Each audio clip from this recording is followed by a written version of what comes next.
In the mid-13th century, deep inside a stone chamber in Castile, a woman's scream cuts through the night. Her wrists twist beneath a coarse rope, the fibers slicing deeper each time she refuses to renounce her faith. But the rope itself, that's the real monster of this story. This simple piece of hemp could end a life in 3 different ways, and over time, the church perfected every single one of them.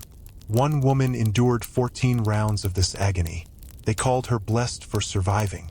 But the truth recorded in the church's own archives tells a much darker story, one that historians tried to bury for centuries. By the end of this video, you'll understand why. Make sure to subscribe before we begin, and let us know in the comments which city you're watching from, because what you're about to hear has been hidden for over 600 centuries. Now, let's go back to medieval Europe, a world where prayer was power, fear was law, and even the gentlest object could become a weapon of faith. Picture this: you live under the shadow of the Inquisition. The church governs your soul, your thoughts, and your death. To them, purity means obedience, and those who question it must be purified by pain. They called it mercy. We would call it madness. The Inquisitors used a torture they considered bloodless, claiming it preserved the body while saving the soul. The rules forbade spilling blood during confession, so they had to be inventive. They used manuals written by theologians and priests that explained, in chilling detail, how to make a person beg for forgiveness without shedding a drop. But this wasn't about faith. It was about control. Torture became a ritual, a psychological war designed to erase identity and rebuild obedience. Imagine being accused of heresy. Maybe you treated an illness with herbs, or your neighbor simply envied your good harvest. It didn't matter. Once you entered that dungeon, you had 3 choices: confess and die quickly, resist and suffer slowly, or somehow survive and hope your endurance would be declared a miracle. Most chose the first. A few chose to fight, and it's their defiance that exposes the church's darkest secret. The rope I mentioned earlier wasn't just a tool. It was a system, a religious device engineered to extract submission. Let's start with level 1, the strappado. Your hands are tied behind your back. The rope loops through an iron ring overhead. Then you're lifted slowly until your toes barely graze the stone floor. It doesn't seem fatal at first, but within minutes, your shoulders wrench from their sockets. The Inquisitors called this position the angel's flight, because the victim's shoulder blades jutted out like broken wings. They saw poetry in agony. Meanwhile, a priest stands calmly in front of you, reciting your charges: witchcraft, blasphemy, or consorting with the devil. Each denial earns you another pull upward. The process was methodical: raise, question, pause for confession. They claimed this gave the accused time to reflect. In reality, it gave the torturers time to enjoy their work. Most victims broke within minutes. They screamed confessions to crimes they never understood, anything to make it stop. But this was only the beginning. Now we reach level 2, the addition of weight. In a tribunal record from Toledo, the process was described in precise increments. They began with 25 pounds tied to the ankles, then 50, then 100. The weight depended on who you were. Nobles received lighter burdens, peasants bore the full measure. Even torture followed the hierarchy of class. Now imagine, you're hanging by dislocated arms while the weight of a grown man drags at your legs. Your spine begins to separate. Your ribs stretch until you can barely breathe. Every heartbeat feels like it's pulling you apart. The records say, the subject requested to make a statement after 1 hour. But that's not a confession. That's a human being begging for death. And still some endured. One woman from Castile survived the full sequence. Her body destroyed, her mind fractured, yet she spoke no confession. The church labeled her a miracle. But the truth was far more sinister. Her survival became evidence that pain was divine. They called her blessed because she didn't die fast enough. And now, level 3, the breaking of the mind. By this stage, the body is finished. But the real goal of the Inquisition wasn't the flesh. It was the spirit. The victims were left hanging for hours, sometimes days, until their thoughts collapsed into fantasy. They began to believe their own forced confessions that they flew through the night, danced with demons, or cast curses on neighbors they'd never harmed. One record describes a woman who, delirious with agony, detailed ceremonies she had never seen, in places that didn't exist. The Inquisitors wrote it all down as proof of guilt. They didn't realize they were documenting trauma in real time. What you see here isn't faith, it's fear, ritualized and sanctified. The strappado wasn't meant to reveal the truth. It was meant to manufacture obedience. The Church called this mercy. The victims called it salvation through suffering. But we know it for what it was, the weaponization of faith to destroy the human will.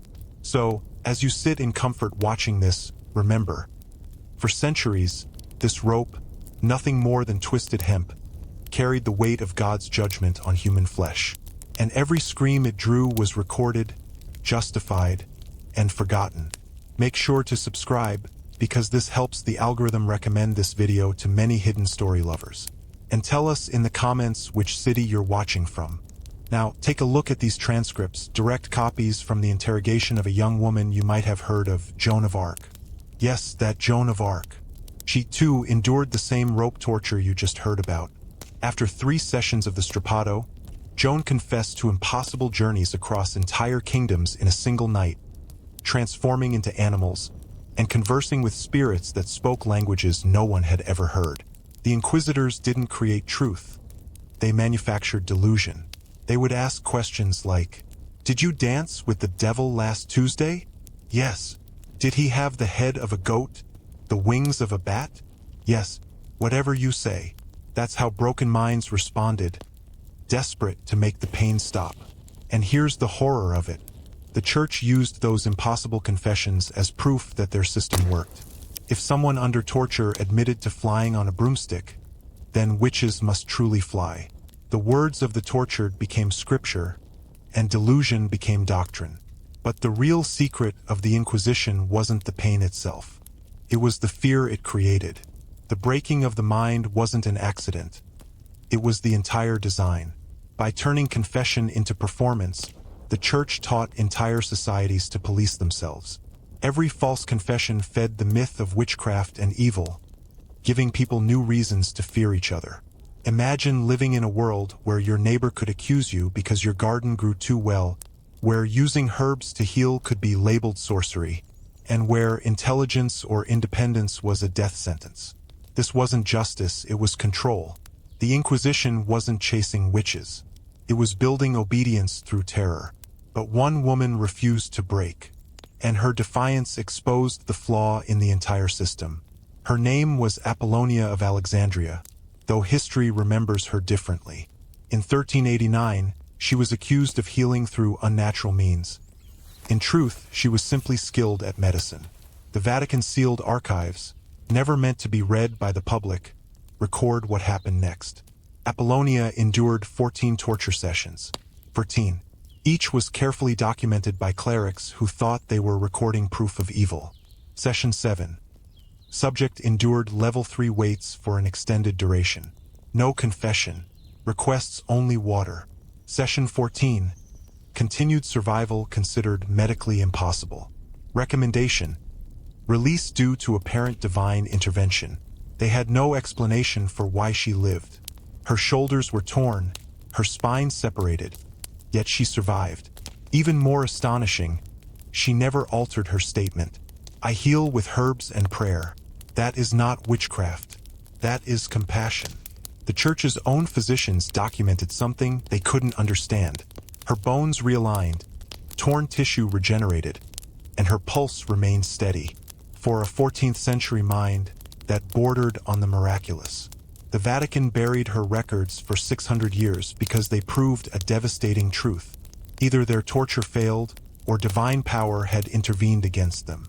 And either outcome shattered the foundation of their authority. If they admitted Apollonia was innocent, the Inquisition itself would collapse.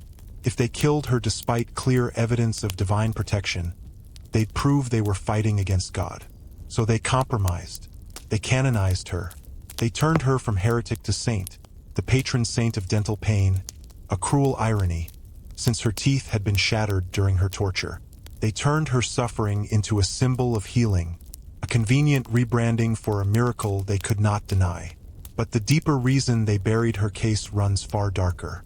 Apollonia's endurance proved the Inquisition's greatest lie. That torture brought truth. Her survival demonstrated that real faith resists fear, and that obedience born from agony is no faith at all. And here's where history becomes uncomfortably familiar. Modern human rights organizations have documented the same rope-based methods used today. Different faiths, different flags, same mechanics of control. The philosophy hasn't changed. Break the mind to control the body. Extract false confessions to justify power. Apollonia's story isn't just about medieval cruelty. It's a blueprint for resistance, proof that even under systematic terror, the human spirit can remain unbroken. The rope that once tightened around the wrists of faith became a symbol of two forces: oppression on one side, endurance on the other. The strappado defined centuries of persecution, forging confessions that rewrote theology and reshaped fear. But it also revealed something unintended: that truth and faith don't crumble under pain. They outlast it. Today, studying these records isn't about shock value. It's about understanding how systems of power manipulate belief, and how individuals, through sheer conviction, can expose the lies built to control them. So, tell us which city you are watching from, and drop your suggestions in the comments section. Smash that like button if this opened your eyes to something new, and make sure to subscribe because next time, we're going even deeper into the shadows history tried to erase.